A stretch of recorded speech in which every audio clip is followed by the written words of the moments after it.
मध्ये तुम्हा सर्वांचं पुन्हा एकदा स्वागत। आज पुन्हा एकदा आपल्या भेटीला आले आहेत प्रसिद्ध वास्तुतज्ञ ज्योतिर्विद आनंद पिंपळकर सर। तुमचं शो मध्ये स्वागत। साईराम सर, मंदिराचं वास्तुशास्त्र असतं का? हो, का नसतं? प्रत्येक वास्तू म्हणले की तिला वास्तुशास्त्राचा आधार आला। बरोबर। उलट सगळ्यात मोठं शास्त्र कशाचं असेल तर मंदिराचं आहे। त्या मंदिराच्या वास्तुशास्त्रातनच वास्तुशास्त्राचे बरेचसे पैलू स्पष्ट होतात, हे खूप लोकांना माहित नाही। किंबहुना या भारताच्या मातीचा जो गंध होता किंवा भारताची जी राजसत्ता होती ती संपूर्ण जगतावरती राज्य करणारी होती किंवा एक सनातन तो धर्म होता असंही मानलं गेलं। आणि त्याची सर्वात मोठी शक्ती जी होती कुठं तर ती होती मंदिरांमध्ये।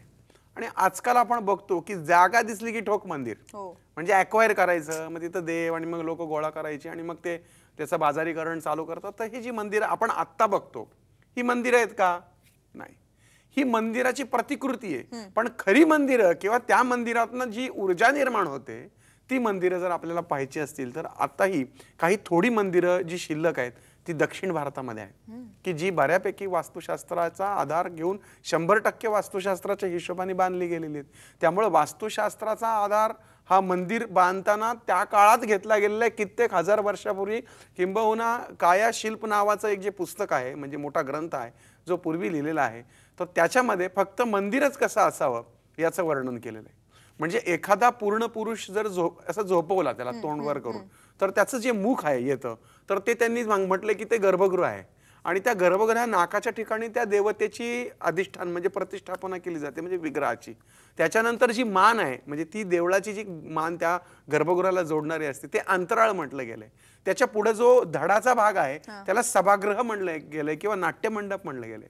त्याचे जे दोन हातूला दोन बाजू दाखवल्या त्यातून द्वार काढले गेलेले आहेत। आणि पायाच्या ठिकाणी जे पाय आपले झोपल्यानंतर जसे वर येतात त्या ठिकाणी त्यांनी स्तंभ दाखवलेला आहे। आणि अशा पद्धतीने एक जेव्हा वरून आपण बर्ड व्ह्यूनी जेव्हा मंदिर बघतो तेव्हा एक पूर्ण पुरुष झोपलाय अशा पद्धतीची संकल्पना त्याच्यामध्ये आहे। आणि त्याचा इतका सुंदर परिणाम त्या विग्रहाचा होतो, जसं की पंचमहाभूत आपण ठरली, पृथ्वी आप तेज वायू आकाश, ही सगळी लिंग 12 ज्योतिर्लिंगाच्या ठाई होती, पण त्यातली काहीच शिल्लक आहे।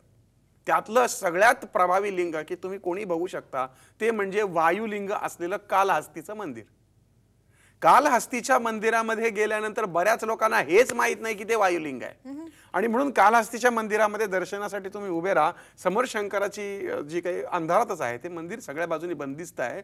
ज्यावेळेस तुम्ही त्या शंकराच्या मंदिरात शंकराकडे बघता शिवलिंगाकडे तेव्हा त्याच्या भोवती एक दिवा लावलेला आहे टेंबासारखा, म्हणजे दिवा आपण दगडी दिवा असावा कदाचित, तो एवढं दिसत नाही, पण त्याची जी ज्योत आहे ती ज्योत श्वासाप्रमाणे हलते। म्हणजे मी तर स्टेथोस्कोप घेऊन गेलो होतो, म्हणजे मी कानाला तो लावून मी माझ्या हृदयाची धडधड आणि त्याची हालचाल पाहत होतो, तर धडधड धडधड धडधड जसं होतं तसं ते वायुलिंग धडधड धडधड होत होतं।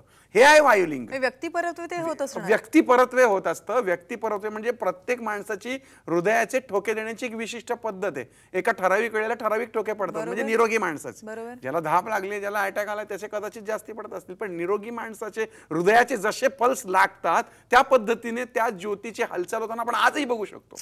म्हणजे अशा आणि सगळ्या बाजूनी असं आहे की कुठूनही प्रकाश यायला किंवा हवा यायला चान्स नाही, की बस सारखा तोच आणि तशीच गती कशी, आणि हजारो वर्षांपासून ती गती आपण बघतोय ही आपल्याला पाहायला मिळते या मंदिरशास्त्राच्या माध्यमातून। दुसरं आपण उदाहरण घेऊयात बालाजीचं, तिरुपती बालाजीचं। कालहस्ती जवळचा तो बालाजी। आता बालाजीच्या तिथंच खाली श्रीनिवास मंगपट्टणम नावाचं गाव आहे।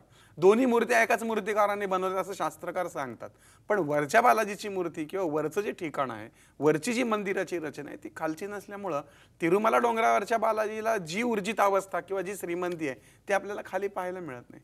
श्रीशैल्यमचं मंदिर असू द्या किंवा रामेश्वरम असू द्यात, तुम्ही दक्षिण भारतात जी मंदिरं बघाल ती 100% वास्तुशास्त्राचा आधार घेऊन बांधली गेली। किंबहुना 12 ज्योतिर्लिंग जर आपण बघितलं, जय बर्फानी बाबा, अमरनाथ, किंवा आपण ही जी काही 12 ज्योतिर्लिंग जर बघितली त्यातली बरीचशी लिंग ही नष्ट झालेली आहेत कालावघात किंवा काही आक्रमणकर्त्यांनी ती नष्ट केलेली आहे। पण तुम्ही त्र्यंबकेश्वरला बघाल तर त्या त्र्यंबकेश्वरला त्याची शाळुंक असते त्याच्या खाली पाणी वाहतं, म्हणजे ते जललिंग आहे। पूर्वीच्या काळी 365 दिवसाची एक रात्र गणली जायची, म्हणजे पांडव काळामध्ये 365 दिवसाची एक रात्र गणली जायची, म्हणजे तो त्यांचा मोजमाप करण्याची ती पद्धत होती। आणि त्यामुळे 365 दिवसामध्ये ते मंदिर उभं करायचे। मग त्या दगडाला आकार कसा यायचा तर ती जी दगड आहेत त्या दगडात सुद्धा लिंग असतं, पुल्लिंगी, स्त्रीलिंगी, नपुसकलिंगी दगड असतात. त्या दगडांना वय असतं.